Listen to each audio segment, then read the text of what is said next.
परमात्मा पाप कर्म दंड को भी काट सकता है। अभी तक जिस भी संत व महापुरुष से मिले, उन्होंने यही बताया कि पाप कर्म फल भोगने से ही समाप्त होगा।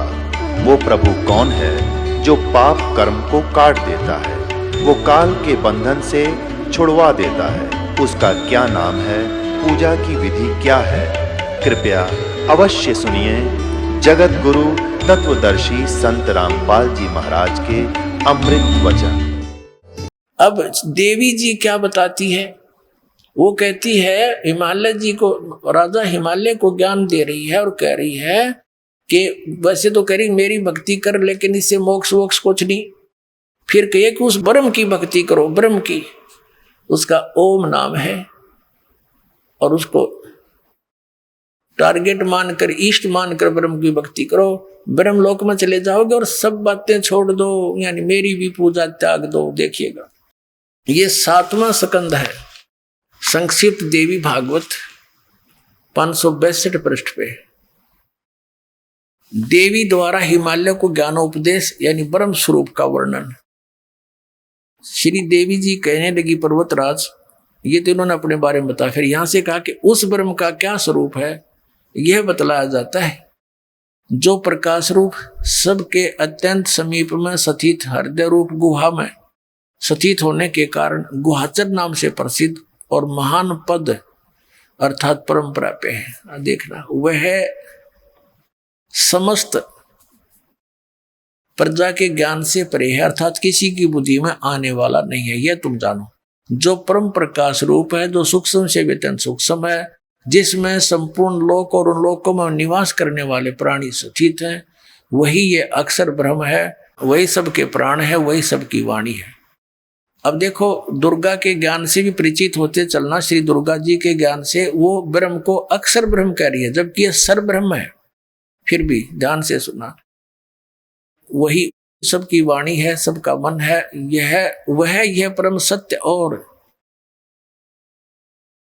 अमृत अविनाशी तत्व है। सौम्य, उस वेदने योग्य लक्ष्य का तुम वेदन करो, मन लगाकर उसमें तन्मय हो जाओ। ये तो वही बात आगे नीचे आते हैं। उसका ओम नाम है और ब्रह्म को लक्ष्य मानकर जीवात्मा जाप करे।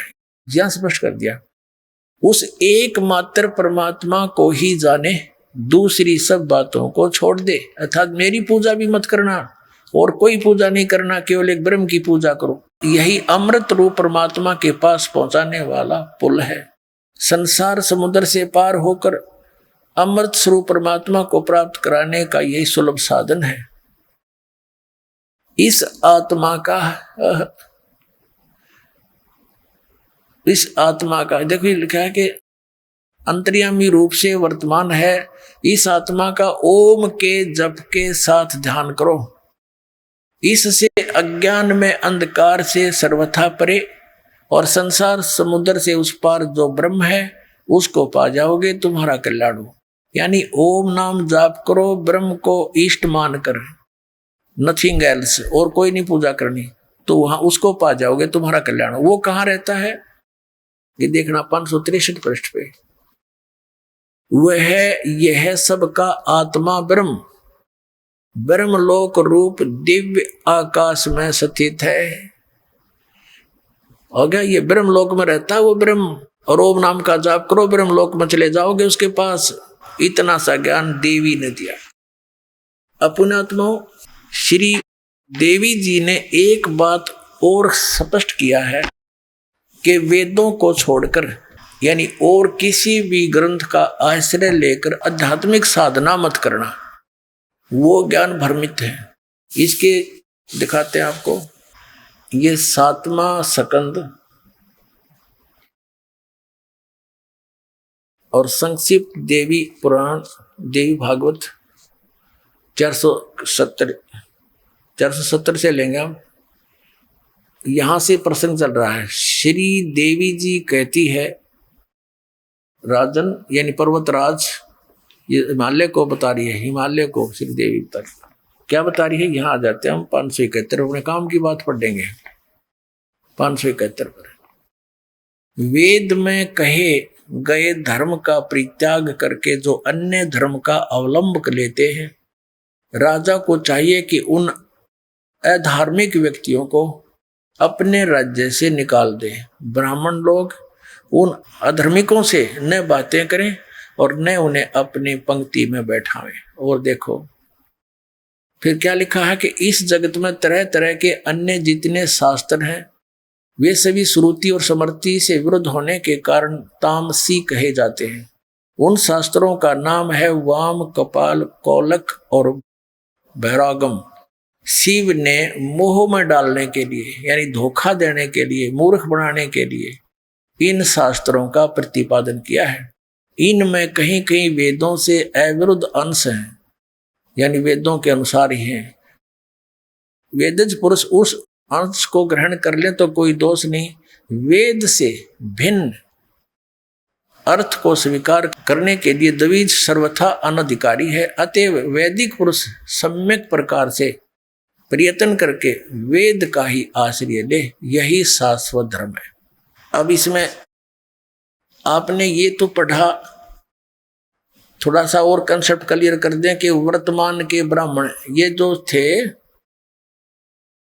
ये हमारे जो आदि शंकराचार्य और जितने वर्तमान के शंकराचार्य ये ब्राह्मण हैं सारे। हिंदू धर्म के गुरु ब्राह्मण थे, ये ब्राह्मण हैं कलयुग के ब्राह्मण। और इन कलयुग के ब्राह्मणों को इस देवी पुराण में क्या संज्ञा दी है ये पढ़ा दो थोड़ा, क्योंकि ये हमारे धर्म गुरु इन कहते हैं कि हम पुराणों में जो लिखा सत्य मानते हैं, तो कृपा इन एक बार फिर पढ़ लो और सुधर जाओ।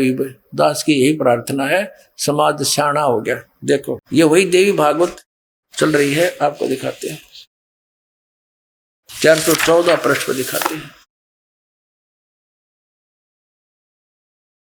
ये छठा स्कंद है और संक्षिप्त देवी भागवत पृष्ठ 414। यहां से हम शुरू करते हैं। जन्मेजय ने पूछा, महाभाग किस युग में कैसा धर्म का स्वरूप है, इस संपूर्ण विषय को विशेष रूप से बताने की कृपा कीजिए। व्यास जी बोले, व्यास जी बता रहे हैं। व्यास जी के ज्ञान का सुन लेना, कितना ज्ञान है इसको। राजन, ये निश्चय है कि सतयुग में ब्राह्मण वेद के पूर्ण विद्वान थे। उनके द्वारा निरंतर भगवती जगदम्बा की आराधना होती थी। भगवती का दर्शन करने के लिए उनका मन सदा ललायित रहता था। अब देख लो हमारे ने सतयुग के ब्राह्मणों के बारे में वेद व्यास जी बता रहे हैं कि वो वेद के पूर्ण विद्वान थे और दुर्गा की पूजा करा करते है। इनमें कल्पित है, इन पढ़ा वेदों को। दुर्गा तो कह रही है कि और किसी की पूजा नहीं करनी, मेरी भी पूजा छोड़ दे और केवल एक ओम जाप है और ब्रह्म को उद्देश्य इष्टमान और उसकी पूजा कर ब्रह्म लोक में जाएगा, जब तेरा कल्याण होगा। बाकी तक की तड़ले ढोए जाओ बकवाद करते रहो अपने आत्मा। और व्यास जी के ज्ञान का पता लग गया आपने, ये कितना विद्वान था। अब पुणात्मा ये ना समझना कि किसी ने वेदों को लिपिबद्ध कर दिया, पुराण लिख दिए। उन्होंने लिखे हैं, उन्होंने बोले नहीं। जैसे यू ज्ञान बोला किसने, श्री कृष्ण में प्रवेश करके इस काल भगवान ने ब्रह्म ने बोला और लिख दिया वेद व्यास में, फिर उसने प्रवेश करके लिखवा दिया। तो इसमें वेद व्यास का था खोखा खोखा प्रयोग किया, उसने खुद ज्ञान कतई नहीं था। इसमें क्या लिखा वेदों में, तो इसलिए कह रहा है कि सतयुग के ब्राह्मण वेद के पूर्ण विद्वान होते थे और दुर्गा की पूजा करते थे। और दुर्गा जी कह रही है और सब पूजाएं मेरी भी त्याग दो, ब्रह्म साधना करो, ओम नाम का जाप करो, नथिंग एल्स, और ब्रह्म लोक की साधना प्राप्त होगी। और फिर ब्रह्म क्या कहता है वो आपको बताएंगे। अब पहले आगे चलते, देखिए ये 414 पर हम पढ़ रहे हैं। व्यास जी उत्तर दे रहे हैं कि हे राजन, निश्चय ही सतयुग में ब्राह्मण वेद के पूर्ण विद्वान थे। उनके द्वारा निरंतर भगवती जगदम्बा की आराधना होती थी। भगवती का दर्शन करने के लिए उनका मन सदा ललायित रहता था। प्रत्येक गांव में शक्ति मंदिर का उद्घाटन हो, इस विषय की उनके मन में बड़ी उत्सुकता थी। यानी मंदिर के लठ भी इन नन गढ़वारा के सतयुग तो प्रारंभ हो रहे वेद विरुद्ध ज्ञान करते हुए। अब देखो यहाँ क्या बताया है इसी में 414 पृष्ठ पे, संक्षिप्त देवी भागवत छठा स्कंद के चारों युगों के ब्राह्मणों की सतिथि बताते हुए व्यास जी आ रहे हैं। धर्म की यही सतिथि त्रेता में रही, परंतु कुछ ह्रास हो गया था। सतयुग की जो स्थिति थी वह द्वापर में विशेष रूप से कम हो गई थी राजन। उन प्राचीन युगों में सतयुग त्रेता द्वापर में जो राक्षस समझे जाते थे वे कली में ब्राह्मण माने जाते हैं, क्योंकि अब के ब्राह्मण प्राय पाखंड करने में तत्पर रहते हैं। दूसरों को ठगना, झूठ बोलना और वैदिक धर्म कर्म से अलग रहना कलयुगी ब्राह्मणों का स्वाभाविक गुण बन गया है। पुण्यात्माओं, ये दास नहीं कह रहा, इनका इतिहास बता रहा है कि ये वर्तमान के ब्राह्मण हैं जो ऐसे जुल्म कराया करते थे। परमेश्वर आए, कबीर साहब उनके पीछे ला दिए। अब सुनाऊंगा आपको कथा भगवान के बारे में, साथ ही उन्होंने के जुल्म कराया था। जो यही ज्ञान जो दास आपको बता रहा है और इन सदग्रंथों में दिखा रहा है तो आप मान रहे हो, नहीं तो ये धर्मगुरु ई फिर आग लवा दी थी न, पर समर्थ की ओट थी। क्रोथा कांड यही कारण था। सत्कर मानना तुम आप जी कि इनकी दुकान बंद होने के कागार पर आ गई थी। इनको पता लग गया था तुम्हारे जूते लगेंगे, थोड़े दिन में जनता ने कहेगी हमारे पूर्वजों का नाश कर दिया तुमने। उनको भूत बनवाया, गलत साधना करवा के हंड धक्के खानतियानों कई श्राद्ध निकालो, अपना पेट भरने की खातिर ये और घाटा जुड़वा दिया। जब वेदों में प्रमाण नहीं, वेदों में लिखा श्राद्ध निकालने नहीं चाहिए, तो मूर्खों के साधनाएं हैं कर्मकांड करना। और ये ऋषि भी मानते हैं, कहा ये तो ऐसा ही, फिर हमारे से क्यों करवाएंगे तुम अपने लालच और लोभ में। तो पुण्यात्माओं, अब आपको बताते हैं कि अब दुर्गा जी के अध्यात्म ज्ञान का तो ये आ गया अंत कि ब्रह्म की पूजा करो, केवल ओम नाम है, ब्रह्मलोक में चले जाओगे बस। अब ये श्रीमद् भगवत गीता का ज्ञान किसने दिया? ये इस ब्रह्मा विष्णु महेश के पिताजी ने दिया। यु ब्रह्म है, यु काल कहते हैं हम इसको संत लैंग्वेज में। और इसने श्री कृष्ण में प्रवेश करके यु ज्ञान दिया। ये कैसे प्रवेश होता है ये थोड़ा सा आपको क्लियर करेंगे। पहले आपको शिव पुराण दिखाते थोड़ा सा, इससे कंसेप्ट क्लियर होगा। पुण्यात्माओं, आप यहाँ किस उद्देश्य से आए हो ये याद रखना आपने, आत्म कल्याण के लिए। और जो आपके ऊपर छोटी मोटी आपदाएं हैं वो समर्थ है आपके प्रारब्ध पाप को वो बहुत आसानी से खत्म कर देगा, पर विश्वास दृढ़ करना पड़ेगा, तब वो अपनी कलम उठाओगा आपके पाप काटने के लिए। नहीं तो फिर उड़े माता धोखन लग जाओगे, जाके ठीक होते तुम झाड़ा सलवान आओ गेड़ा, तो थोड़ा समय लगेगा। ऐसा ये दास नहीं होने देगा, क्योंकि आपको ज्ञान देने के लिए यहाँ बुलाया जाता है। आपके लिए कितनी व्यवस्था भगवान दासों से अपनों से करवा रहा अपने बच्चों के लिए, केवल आपको विद्वान बनाने के लिए, भगवान पहचानने के लिए, आपका कल्याण कराने के लिए। अब पहले ये बताते हैं कि ब्रह्मा विष्णु महेश से अलग है वो काल है। वो किसी को शिव रूप में दर्शन दे देता, वो न सोच ले ये शिव जी ही परमात्मा है।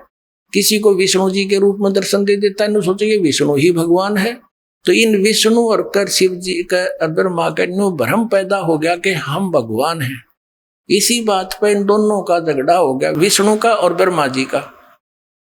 इस बात पे कि ब्रह्मा जी कहते मैं तेरा बाप, मैं तेरा जनक हूं, मैं सारी सृष्टि की उत्पत्ति करता हूं, प्रजापिता हूं। विष्णु जी कहने लगे तू मेरी नाभि कमल से उत्पन्न हुआ, मैं तेरा बाप हूं। लड़ पड़े, झगड़ा हो गया। इनके बीच बचावा करने के लिए इनके पिता इस काल रूपी ब्रह्म ने ऊपर से सतम एक पिलर खड़ा कर दिया, शिवलिंग बोलते हैं उसको, तेजो में लिंग। ये उस प्रकाश में पोल को एंड को ढूंढने के लिए, उस और छोर को जानने के लिए ऊपर नीचे चक्कर काटने लगे, झगड़ा बंद हो गया। फिर वो स्वयं आ गया शिव रूप धारण करके, अपने पुत्र शिव का रूप धारण करके। फिर उनको ज्ञान देने लगा कि तुम काहे के भगवान हो, तुमने अपने आप को भगवान मान लिया, यू आर नॉट गॉड, तुम भगवान नहीं हो। अब थोड़ा सा दिखाना पड़ेगा यहाँ पर, या थोड़ा कम दिखाएंगे क्योंकि गर्मी का मौसम है, ज्यादा समय नहीं लगेगा। ये देखिएगा, ये शिव महापुराण ये विद संस्कृत है, या दया रही परमात्मा की कि ये अभी तक संस्कृत विद्वान रही मिल गई हमारे पास थी। ये देखिएगा, ये श्री शिव पुराण, इसके अनुवादक हैं विद्यावरिधि पंडित ज्वाला प्रसाद जी, मिस्र कृत हिंदी टीका सहित। ये खेमरा श्री कृष्णदास प्रकाशन मुंबई से। इसके ये देखना 11 पृष्ठ पे विद्वेश्वर संहिता, शिव पुराण विद्वेश्वर संहिता, ये विद्वेश्वर संहिता भाग 1 अध्याय 6। नंदीकेश्वर बोले कि हे योगिंद्र, आगे एक समय विष्णु भगवान शेष शया पर अपने गरुड़ आदि पार्षदों से संयुक्त लक्ष्मी सहित शयन करते थे, सो रहे थे। उसी समय ब्रह्मज्ञानियों में श्रेष्ठ ब्रह्मा जी अपनी इच्छा से वहां आए। सब प्रकार से सुंदर सेज पर शयन करते हुए कमल लोचन भगवान विष्णु से पूछने लगे, तुम कौन हो? मुझे देखकर अभिमानी पुरुष के समान शयन करते हो, सोए पड़े हो। हे वत्स, हे बेटा उठो, मैं तुम्हारा स्वामी आया हूं। आए हुए गुरु को देखकर जो अभिमान करता है, उस द्रोही मूड का प्रायश्चित होना उचित है। यह सुनकर विष्णु के अंदर मत छो उठा, पर ऊपर तय क्रोध रोके रहे। क्रोध हुआ परंतु बाहर से शांत रहे और बोले, वत्स बेटा तुम्हारा मंगल हो, बैठो इस आसन पर विराजो। इस समय तुम्हारे नेत्र कुटिल और मुख वक्र क्यों है, यानी टेढ़ा मुंह क्यों कर रहा है, आंखें तरेर रहा तू? ब्रह्मा जी बोले, वत्स बेटा विष्णु आपको समय के प्रभाव से अभिमान है। हे पुत्र, मैं तुम्हारा रक्षक और जगत का पिता मैं हूं। विष्णु जी बोले, ये सब जगत मुझ में सचित है, तुम चोर के समान किस प्रकार अपना कहते हो? तुम मेरी नाभि कमल से उत्पन्न हुए हो, इससे मेरे पुत्र हो। मुझे पुत्र कहना बढ़ता है। अब घना नहीं सुनाता, आगे चलते हैं। एंड के बाबू मैंने आपको बता दिया। इनका क्या हुआ, इनका झगड़ा हो गया, देवता फूल बरसाने लग गए। वो देवता राजी हो गए, देखो बड़ा अच्छा काम कर रहे हैं, ये हमारे देवताओं के काम है, ये थोड़ा दिखा दूना ही हो रहेगा दूरा का। मैं श्रेष्ठ हूं, मैं स्वामी हूं, ऐसा कहकर एक दूसरे को मारने की इच्छा से युद्ध करने के लिए उत्सुक हो गए। संपूर्ण देवता विमान में बैठकर उस महा अद्भुत युद्ध देखने को चले आए और आकाश में उनके ऊपर फूल बरसाने लगे।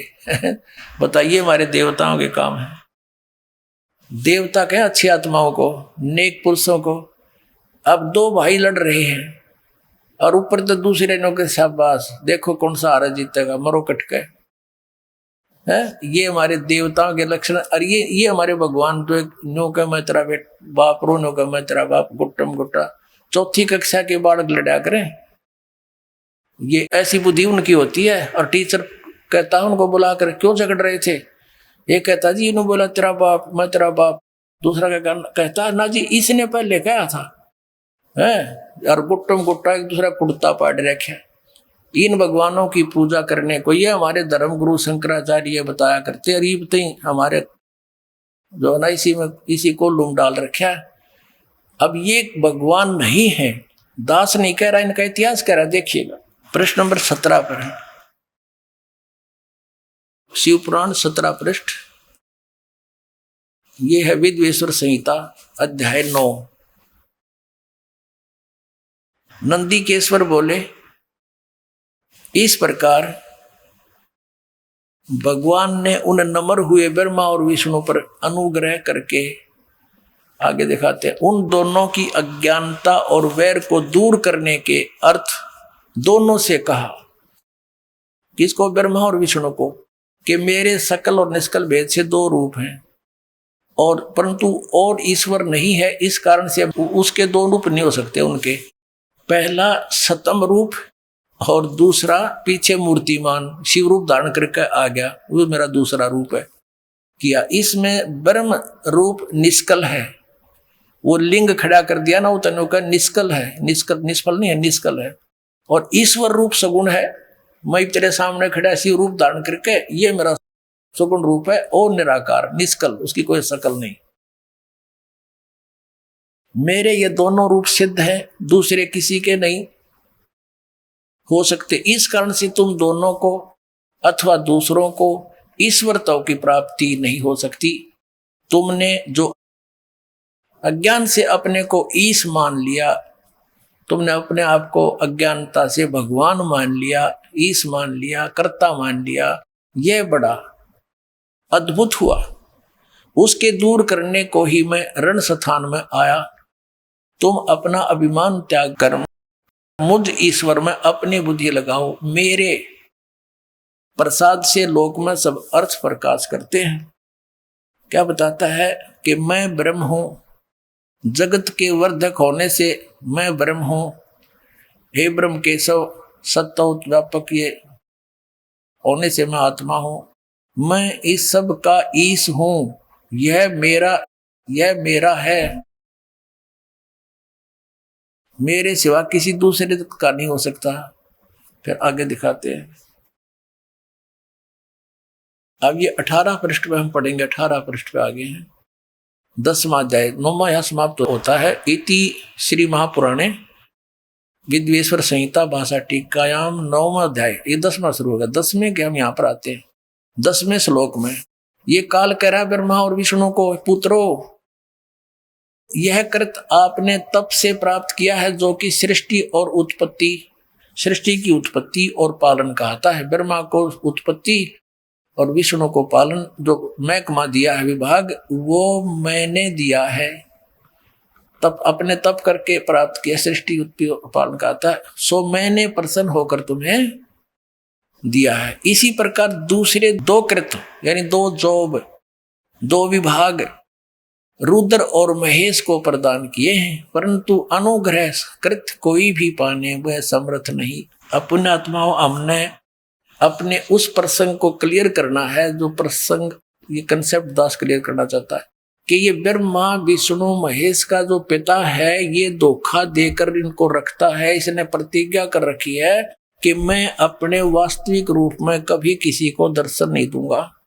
जैसे गीता जी में श्री कृष्ण से बाहर निकल कर ये क्या दिखाता, देखो ये है मेरा विराट रूप, मैं काल हूँ, मैं किसी के सामने नहीं आता, मैं अपनी योग माया से छुपा रहता हूँ। मेरे कर्म 4th अध्याय के 5 और 9 श्लोक में पता है कि मेरे और तेरे बहुत जन्म होली अर्जुन, तू नहीं जानता मैं जानता हूँ।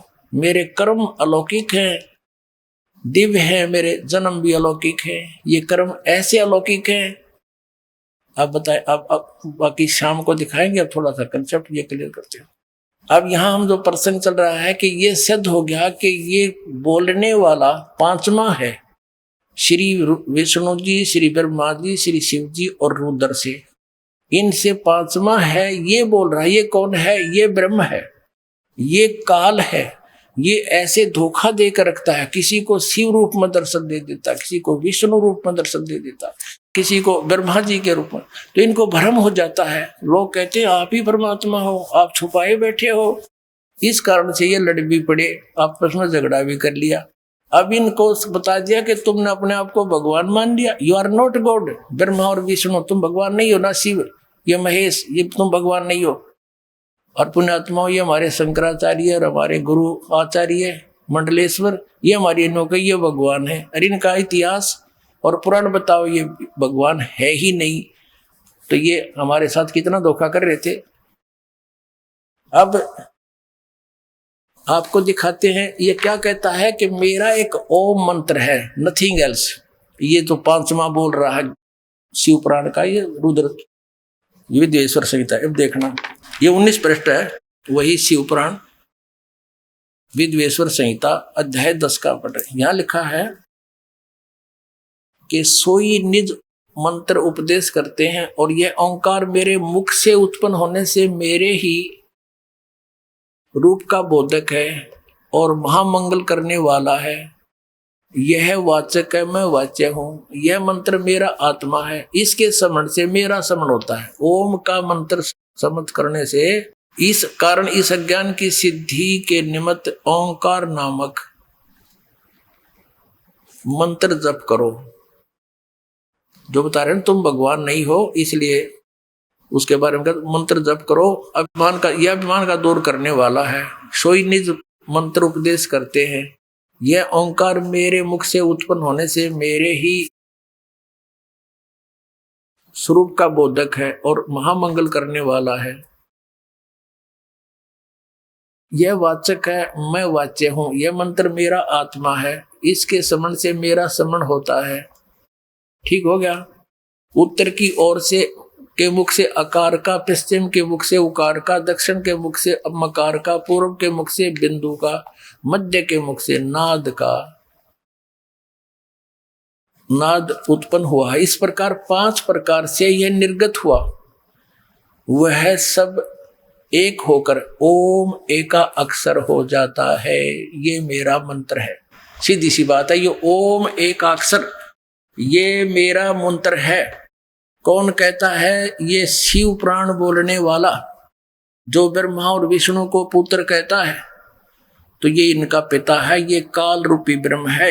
और इसी ने गीता जी का ज्ञान दिया है श्री कृष्ण जी में प्रवेश करके। गीता जी अध्याय नंबर 8 के श्लोक नंबर 13 में गीता ज्ञानदाता ब्रह्म कहता है ओम इति एकाक्षरम, जो एकाक्षर आपने भी पढ़ा शिव पुराण में, विद्वेश्वर संहिता में, कि ये मेरा एक ओम अक्षर एक अक्षर है। इन सब से मिलकर ओम, ऐसे, ऊ से, मैं से, बिंदु, नाद से, इन पांचों का ये गठन होकर एक अक्षर हो गया ओम इति। और यही 8वें अध्याय के 13वें श्लोक में गीता ज्ञानदाता ये ब्रह्म श्री कृष्ण में प्रवेश करके बोल रहा है। श्री कृष्ण का कोई रोल नहीं गीता के ज्ञान में, ये ऐसे धोखा देता है। तो इसने कहा कि ओम इति एक अक्षरम ब्रह्म व्यवहारण माम अनुसमरण ये परियाति तदंदेहम सयाति परमाम गति। मुझ ब्रह्म का ये एक ओम अक्षर है, एक अक्षर, नथिंग एल्स। उच्चारण करके सिमरण करने का, उच्चारण करके सिमरण करता हुआ यह परियाति तदंदेहम, जो शरीर छोड़ते समय इसका जाप करता जाता, सयाति परमाम गति, जो इस ओम से मिलने वाली परम गति है वो प्राप्ति होती है। वो दुर्गा जी ने देवी पुराण में बताई दिया 7वें स्कंद में कि ओम का जाप करो, ब्रह्म टारगेट उद्देश्य इष्ट मानो। ये ब्रह्म का जाप है, ओम मंत्र है, इसके जाप से ब्रह्मलोक में चले जाओगे, तुम्हारा कल्याण हो। इतना सा ये बता दिया। अब श्रीमद् भगवत गीता अध्याय नंबर 8 के श्लोक 16 में कहा है कि ब्रह्मलोक पर्यंत ये सभी पुनरावृत्ति के अंदर हैं, वहां गए प्राणी भी जन्म मृत्यु में आते हैं। और गीता ज्ञानदाता 4थे अध्याय के 5 और 9 श्लोक में, दूसरे अध्याय के 12वें श्लोक में, 10वें अध्याय के दूसरे श्लोक में गीता जी में कहता, अर्जुन तेरे और मेरे बहुत जन्म हो चुके, तू नहीं जानता मैं जानता हूं। इससे सिद्ध है कि इस ब्रह्म भी नाशवान, इसके उपासक भी नाशवान।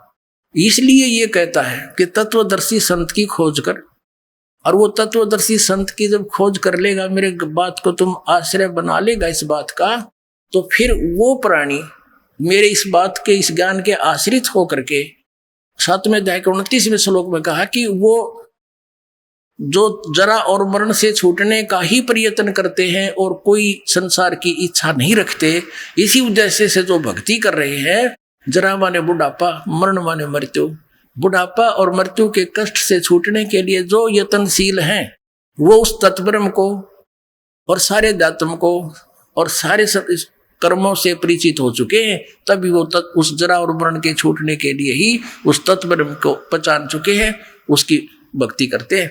8वें अध्याय के प्रथम श्लोक में अर्जुन ने पूछा, फिर किम तत्ब्रह्म, जो गीता ज्ञानदाता से अन्य है वो तो 8वें अध्याय के 30वें श्लोक में उत्तर दिया गीता ज्ञानदाता ने 3रे श्लोक में कि वो परम अक्षर ब्रह्म है।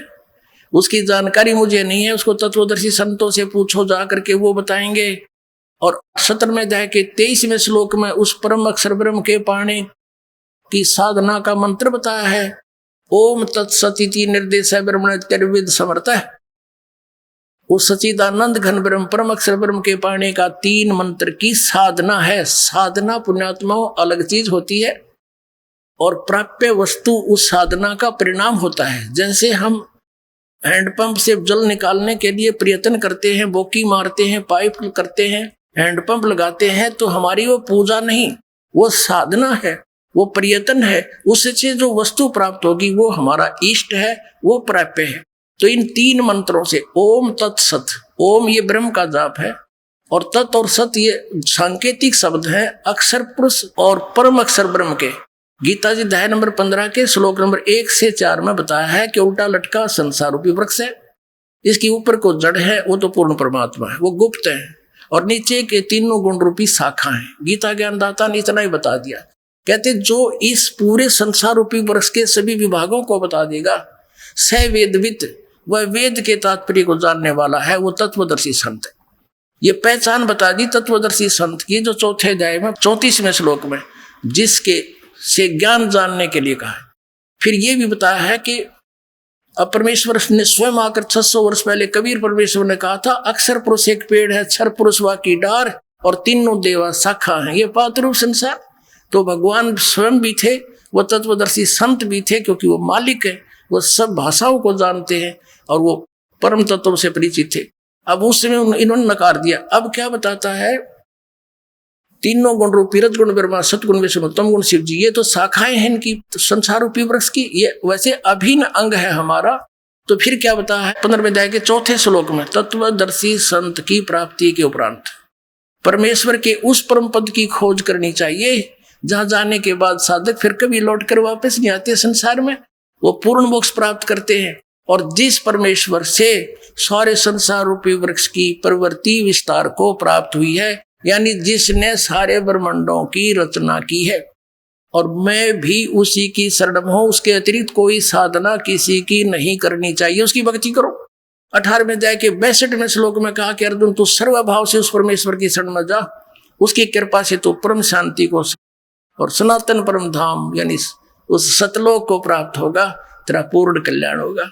तो पुण्यात्मा, अध्यात्म ज्ञान कंप्लीट, न ब्रह्मा को ज्ञान, न विष्णु को, न शिव को, और न दुर्गा को, और ब्रह्म को भी नहीं। वो कहता है उस तत्वदर्शी संतों को पूछो, तो वो तत्वदर्शी संत ये दास है जब पहचाना जाता है। बोलो सतगुरुदेव।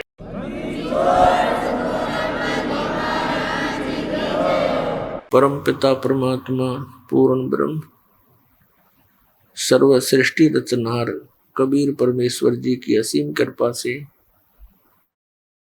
आप पुण्यात्माओं को सत्संग सुनने का सुअवसर प्राप्त हुआ। ये जो समागम चल रहा है, आज प्रारंभ हुआ है सुबह से, ये उस शुभ दिन के उपलक्ष्य में है जिस दिन हमारे जनक, हमारे परमपिता, हमारे हमदर्द, वो सुख के सागर सत्य पुरुष परम अक्षर ब्रह्म पूर्ण परमात्मा अपने निज स्थान से सतलोक से गति करके वहां से प्रस्थान करके चलकर आए। वो शुभ दिन है इस कलयुग का ज्येष्ठ सुदी पूर्णमासी संवत 1455 सन 1398।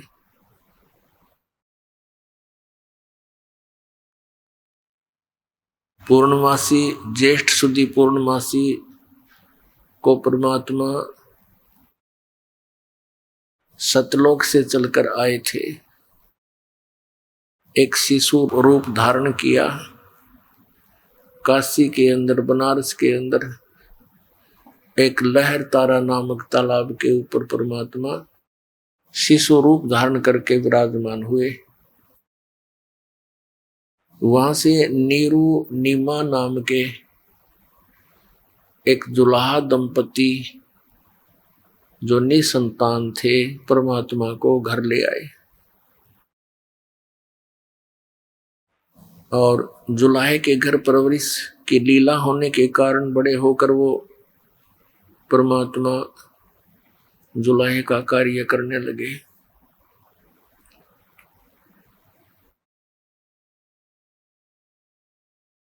पुण्यात्माओं,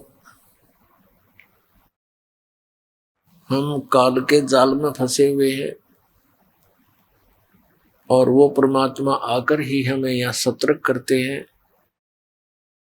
कि मनुष्य जीवन तुम्हें प्राप्त हुआ और मनुष्य जीवन को प्राप्त करके आप जी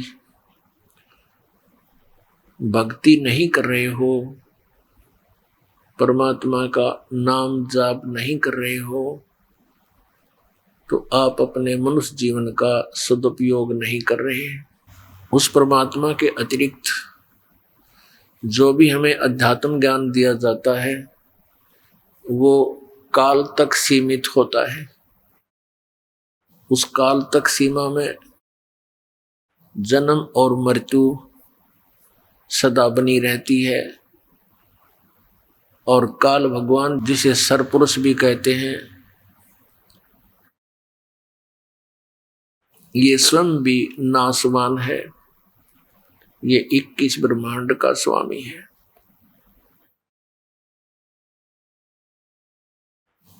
पुण्यात्माओं, सौभाग्य आपका कि आपका मनुष्य जीवन ऐसे शुभ समय में है कि परमात्मा ने उस तत्व ज्ञान का एक खुलासा कर दिया। पहले इसको छुपा के रखने का आदेश था। जिन भी महापुरुषों को प्रभु मिले, परमेश्वर मिले, उनको अपनी समर्थता से, अपने सतलोक निज स्थान से और इस तत्व ज्ञान से परिचित कराया था। और उनको साथ में ये भी कह दिया था कि अभी इस ज्ञान को सार्वजनिक ना करना। इसलिए उन महापुरुषों ने पद्य भाग का ही सहारा लिया। पद्य भाग में ही सब ज्ञान को बोला। पद्य भाग के अंदर शब्द, साखी, दोहा, चौपाई आदि आते हैं। इसलिए ये जो कबीर साहिब के अंदर, कबीर साहिब के पंथ के अंदर भी बहुत से काल के ही व्यक्ति घुस गए और उन्होंने चेष्टा की इस तत्व ज्ञान को समझने की, लेकिन वो समझ नहीं सके। और परमात्मा ने कहा था, धर्मदास मेरी लाख दुहाई, ये मूल ज्ञान कहीं बाहर ना जाए। मूल ज्ञान बाहर जो पढ़ी, बिचली पीढ़ी हंस नितरही, ये बिचली पीढ़ी अब शुरू है।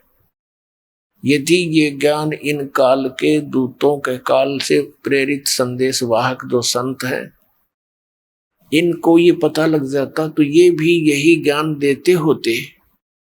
लेकिन ये अधिकारी नहीं थे, इनका कोई सिर पैर नहीं था।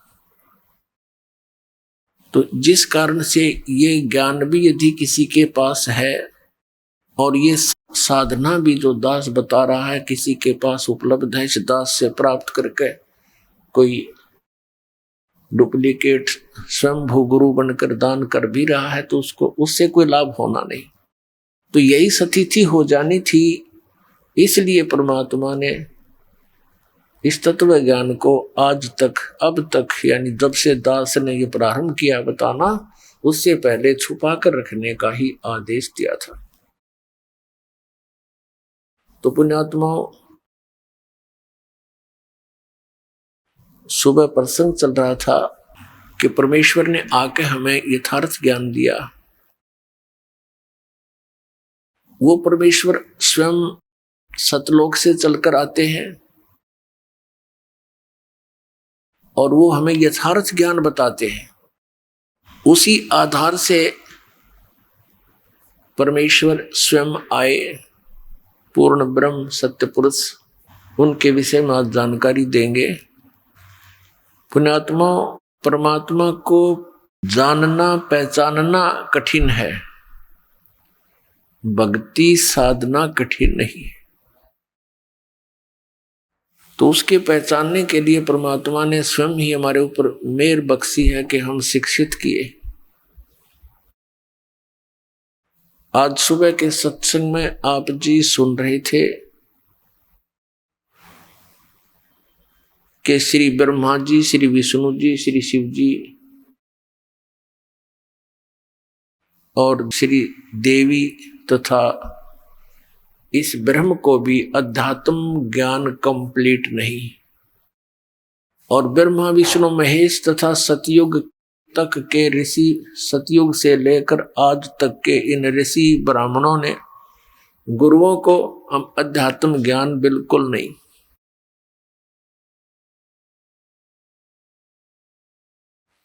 और परमेश्वर 600 वर्ष पहले जब कलयुग में आए, लगभग 600 वर्ष पहले यानी 1398 में, और 5 वर्ष की आयु में ही वे अपना यथार्थ ज्ञान बोलना शुरू कर दिया था उन्होंने, और बड़े बड़े विद्वानों के छक्के छुड़ा दिए थे। तो उसमें इन्हीं नकली गुरुओं ने, हमारे हिंदू धर्म के गुरुओं ने, मुसलमान धर्म के उनके मुल्ला और काजियों ने परमात्मा के इस यथार्थ ज्ञान को जनता तक नहीं आने दिया। ये बीच में ही टांग अड़ाए रखा और कहते रहे कि कबीर अशिक्षित है, जुलाहे के घर में इसका जन्म है, ये क्या जाने इस सदग्रंथों के अंदर गूढ़ रहस्यों को, ये झूठ बोलता है। पुण्यात्मा परमात्मा 600 वर्ष पहले क्या कहा करते, वो बताया करते थे कि ये तीनों देवता, रजगुण ब्रह्मा, सतगुण विष्णु, तमगुण शिव जी, ये नासवान हैं, इनकी जन्म मृत्यु होती है। और श्री देवी जी दुर्गा इनकी माता है, और काल रूपी ब्रह्म ज्योति निरंजन इनका पिता है। पूर्ण परमात्मा अन्य है, और परमेश्वर कहा करते कि मैं ही वो अलख अल्लाह हूं। लेकिन हमारे सभी धर्मगुरुओं ने और सभी जितने भी मुसलमान धर्म के धर्मगुरु हैं या ईसाई धर्म के धर्मगुरु हैं, उन्होंने परमात्मा को निराकार बता रखा था। उनका फाइनल फैसला है कि परमात्मा निराकार है। और हिंदू धर्म के जो धर्म गुरु हैं वो कहते हैं परमात्मा मूल रूप में निराकार है, और जब वो यहाँ भक्तों पर अनुग्रह करने के लिए नीचे आता है, अवतार धारण करते हैं, जैसे श्री राम, श्री कृष्ण और अन्य जितने भी 10 और 25 जो है अवतार बता रखे हैं, तो ये तो इनका साकार रूप बताते हैं, और वास्तव में परमात्मा निराकार है। ये इनकी थ्योरी है। और वास्तविकता इसके विपरीत है कि परमात्मा साकार है, सशरीर है, वो अपने निज स्थान में मनुष्य सदृश नर आकार में रहता है, वहां से गति करके आता है, चलकर आता है। और उन श्रेष्ठ आत्माओं को मिलता है, अच्छी आत्माओं को मिलता है, उनको ज्ञान से परिचित कराता है, और अपने सतलोक से, सचखंड से भी परिचित कराता है। उसके पश्चात परमेश्वर के उस निज धाम को, शाश्वत स्थान को, सनातन परम धाम को आंखों देखकर वो पुण्यात्मा, वो महान आत्मा फिर आगे अपने एफिडेविट देकर चले जाते हैं कि हु इज गॉड, कौन है परमात्मा, कैसा है वो भगवान, कहाँ रहता है वो मालिक, कैसे मिलता है वो परमपिता। पहले तो आपको ये स्पष्ट करते हैं, दिखाते हैं कि हमारे सदग्रंथ परमात्मा के विषय में क्या जानकारी देते हैं। पुण्यात्माओं, अभी तक इन्होंने हमारा फूल बना रखा था, इन नकली गुरुओं ने। कोई कुछ कह रहा है, कोई कुछ कह रहा है। परमात्मा एक है और उसकी व्याख्या भी एक होनी चाहिए। उसके पाने की विधि भी एक ही होनी चाहिए। और परमात्मा एक सब मानते हैं, भगवान एक है। और फिर अनेकों भगवान हमारे पूज्य बता रखे थे इन्होंने, जैसे भगवान श्री राम, भगवान श्री कृष्ण, भगवान विष्णु, भगवान ब्रह्मा, और फिर अन्य देवी देवता, ये सभी हमारे पूज्य बता रखे थे हमारे गुरुओं ने। तो पुण्यात्मा, हमारे जो सदग्रंथ हैं जिनको आज तक हम शिरोधार्य मानते आए हैं, वो कौन कौन से हैं? पवित्र चारों वेद,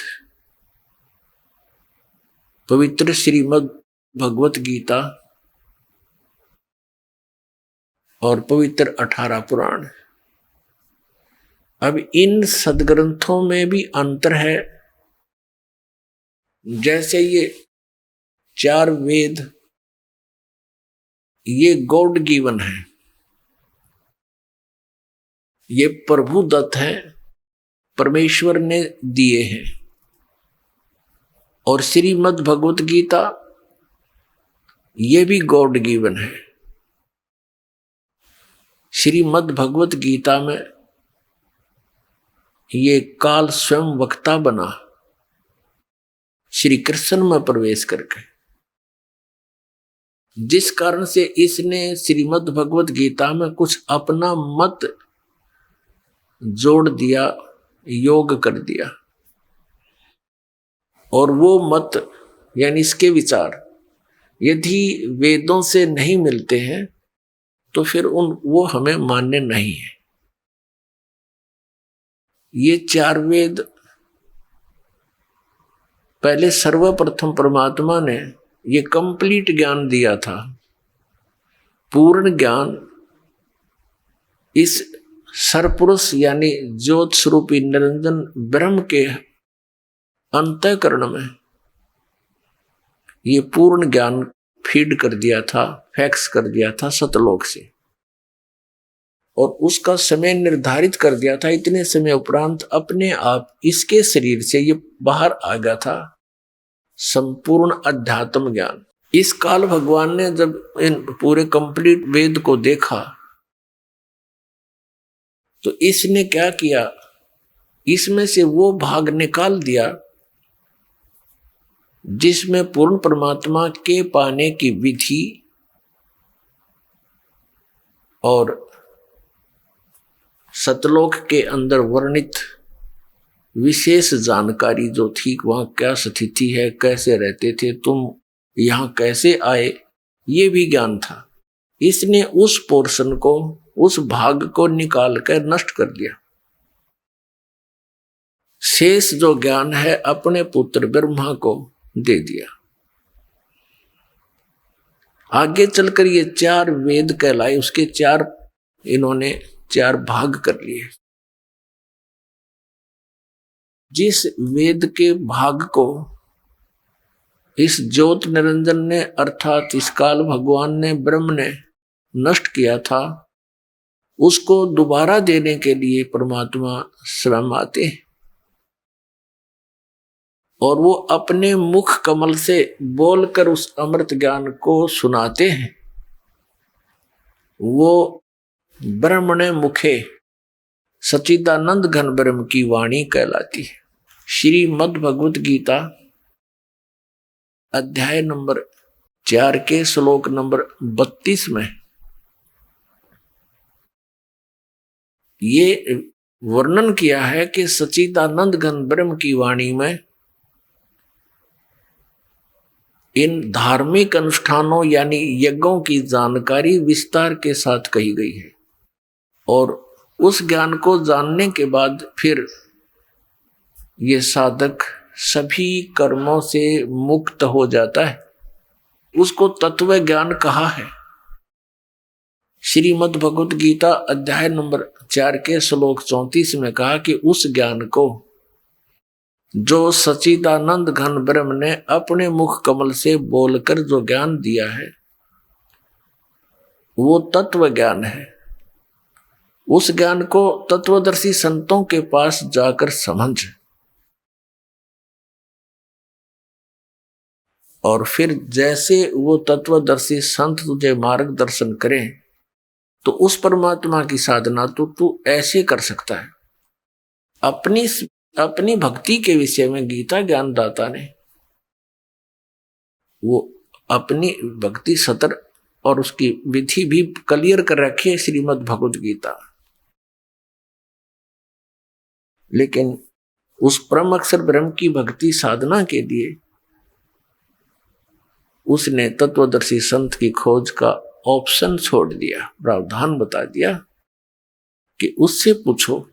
इससे सिद्ध है कि गीता ज्ञान दाता भी कंप्लीट यानी पूर्ण अध्यात्म ज्ञान नहीं रखता, नहीं तो 4 लाइन और लिख देता, 18 अध्याय बोले 2 अध्याय और बना देता अगर इसको ज्ञान होता। तो पुण्यात्माओं, उस ज्ञान को बताने के लिए परमात्मा स्वयं आए थे। इसलिए सच्चिदानंद घन ब्रह्म की वाणी में कहा गया। आपको श्रीमद् भगवद गीता अध्याय नंबर 4 के श्लोक नंबर 32 से रूबरू कराते हैं। पुण्यात्माओं, आज का मानव इतना इंटेलिजेंट हो गया कि ऐसे इंटरनेट बना लिए, हवाई जहाज बना लिए, ऊपर के ग्रहों तक भी पहुंचने की चेष्टा कर रहा है, और कंप्यूटर बना लिए। अब जो हमने इस मनुष्य शरीर से बनाना था उसने भूल गए। अब जैसे ये आध्यात्मिक मार्ग ऐसा है जहां पर ये इतना जुगाड़ जोड़कर कभी नहीं जा सकते, जेट से भी नहीं जा सकते, किसी प्रकार भी नहीं जा सकते। उस अध्यात्म ज्ञान से यानी आध्यात्मिक शक्ति से ये मानव ऊपर तक घूम आते थे, सैर सपाटे कराते थे। आपने महाभारत के अंदर सुना होगा कि अर्जुन, ये 5 पांडव जो वनवास में थे, अर्जुन डांस करने की शिक्षा लेने के लिए इंद्र के लोक में, स्वर्ग में गया था अपनी आध्यात्मिक शक्ति के जोर पर। आइए अब हम उन श्रद्धालुओं के अनुभव जानते हैं जो जगत गुरु तत्वदर्शी संत रामपाल जी महाराज जी से दीक्षा प्राप्त कर चुके हैं तथा उनके द्वारा बताए गए भक्ति मार्ग पर चल रहे हैं। नमस्कार जी। सत साहिब सर। क्या नाम है जी आपका? राजेश्वरी दासी। कहाँ से हैं जी आप? बलौदा बाजार जिला छत्तीसगढ़ से। संत रामपाल जी महाराज से नाम दीक्षा आपने कब ली? 28 मई 2013 को। राजेश्वरी जी, आपने क्या क्या भक्ति साधनाएं की हैं अभी तक, कृपया हमारे दर्शकों को बताएं। हम कबीर पंथी में जुड़े हुए थे दामाखेड़ा से। मेरे पिताजी ने नाम ले रखा था, वही भक्ति करते थे, और मैं श्री कृष्ण भगवान की और शंकर भगवान की भक्ति करती थी। तो फिर आप संत रामपाल जी महाराज जी की शरण में कैसे गईं? मेरी माँ जी अपने मायके गई हुई थी, वहाँ से उसके भतीजा ने उसको ज्ञान गंगा पुस्तक दी, फिर वो लाए, उसको पढ़ के हम परमात्मा का ज्ञान समझे। संत रामपाल जी महाराज का सत्संग देखते थे 2012 से, 7 बजे जो आता था उस समय, तब हमको सब समझ में आ गया। फिर हमारी शादी नहीं हुई थी उस समय, तो 2012 में हम जुड़ नहीं पा रहे थे। शादी होने के बाद 2013 में गए नाम दीक्षा लेने के लिए। संत रामपाल जी महाराज से सतलोक आश्रम बरवाला में जाकर नाम दीक्षा लिए। तो क्या लाभ मिले आपको संत रामपाल जी महाराज से नाम दीक्षा लेने के बाद? सर, शादी होते ही मेरे सिर में बहुत ज़्यादा दर्द रहता था, बहुत ज़्यादा दर्द रहता था, यहाँ पे बहुत गर्म हो जाता था दर्द के मारे। और मेरे पति मुझे उस समय दीक्षा नहीं लिए थे, तो ये तांत्रिक वगैरह के पास लेकर जाते थे और वो सब घोटी वगैरह सब निकालते थे सिर से, उससे कुछ नहीं हो रहा था, सिर का दर्द ज्यों का त्यों ही था। तब हम ज्ञान समझ चुके थे उससे पहले, तो इससे कुछ नहीं होने वाला, हम वहीं जाएंगे। तब हम परमात्मा के पास शरण में गए, दीक्षा लिए, और परमात्मा ने हमें आशीर्वाद दिए। संत रामपाल जी महाराज ने हमारे सिर पे हाथ रखा, हमने कहा परमात्मा हमारे सिर में बहुत दर्द रहता है, मालिक दया करो। संत रामपाल जी महाराज ने कहा बेटा भक्ति करो, सब ठीक हो जाएगा। तब से लेकर आज तक हमारे सिर में कोई दर्द नहीं है सर। सिर के दर्द की वजह से हम भाटापारा जो शहर है वहाँ एक डॉक्टर के पास भी गए थे, तो उसको दिखाए तो उसने कहा ये माइग्रेन है, ये दवाई खाओगी फिर भी ऐसे रहेगा, ठीक नहीं होगा दवाई से, ऐसे बोले थे वो। ज़िंदगी भर आपका दर्द ऐसे रहेगा, ये माइग्रेन है, ऐसे रहता है, ठीक नहीं होता। तब हम परमात्मा की शरण में गए, संत रामपाल जी महाराज जी के आशीर्वाद दिया मालिक ने, तब हमारा सिर का दर्द ठीक हुआ। और सर मेरे बच्चेदानी में सूजन हो गई थी, मेरे कमर में बहुत ज़्यादा दर्द रहता था। तब हम डॉक्टर के पास गए तो उसने कहा कि आपको सोनोग्राफी करवानी पड़ेगी। तो हमने सोनोग्राफी करवाई तो उसमें कहा कि आपके बच्चेदानी में सूजन है, या तो आपको ऑपरेशन करवाना पड़ेगा या फिर आपको दवाई खाना पड़ेगा। तो हमने कुछ नहीं किया सर, घर आ गए, परमात्मा से प्रार्थना लगाई संत रामपाल जी महाराज जी से कि परमात्मा बच्चेदानी में सूजन कह रहे हैं और ऑपरेशन के लिए बोले हैं। और दूसरे दिन फिर आदेश आया कि सब ठीक हो जाएगा।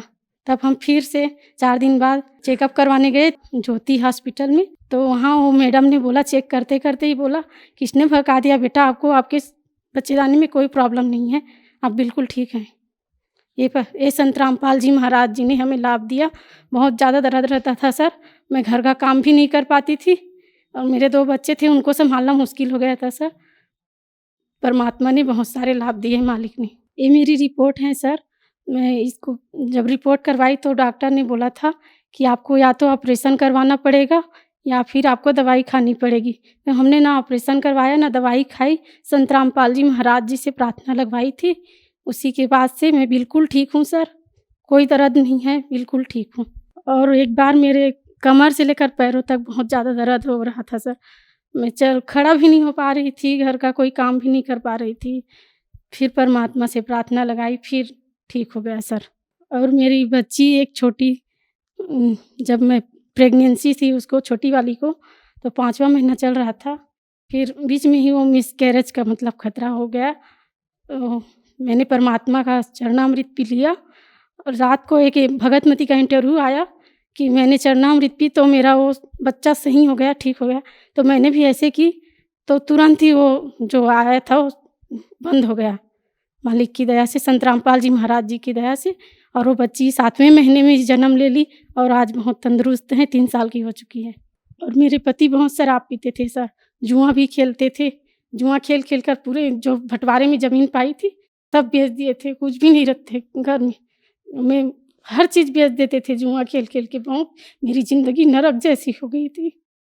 परमात्मा संत रामपाल जी महाराज ने मुझे दया करी मालिक ने, और वो सुधर गए। पूरा आर्थिक स्थिति खराब हो गया था सर, उसको जुआ खेलते खेलते शराब इतना पीते थे बहुत ज़्यादा, हम दोनों का तो तलाक ही होने वाला था सर। परमात्मा की दया से आज है। एक ने तो उसको भविष्यवाणी भी कर दिया था कि आपकी पत्नी आपके साथ नहीं रहेगी, ये आपको छोड़कर जाएगी। और हम लोगों का ऐसा हो नहीं वाला था सर, तलाक भी हो जाता। मैं आ गई थी अपने मायके, फिर परमात्मा से प्रार्थना लगाई तो वो अपने आप आए और उन्होंने भी नाम दीक्षा ली मालिक से, संत रामपाल जी महाराज जी से। जैसे कि आपने बताया कि आपने संत रामपाल जी महाराज से नाम दीक्षा ली और आपको बहुत सारे लाभ मिले, तो जो दर्शक आज आपको टीवी पर देख रहे हैं और वो भी आपके जैसे ही लाभ लेना चाहते हैं, तो वो संत रामपाल जी महाराज से लाभ कैसे ले सकते हैं? परमात्मा संत रामपाल जी महाराज जी का सत्संग आज विभिन्न चैनलों में आता है, उसके नीचे पीली पट्टी चलती है, उसमें नंबर होता है, उस नंबर में आप फ़ोन लगाइए और परमात्मा से नाम दीक्षा लीजिए। धन्यवाद जी। साहिब।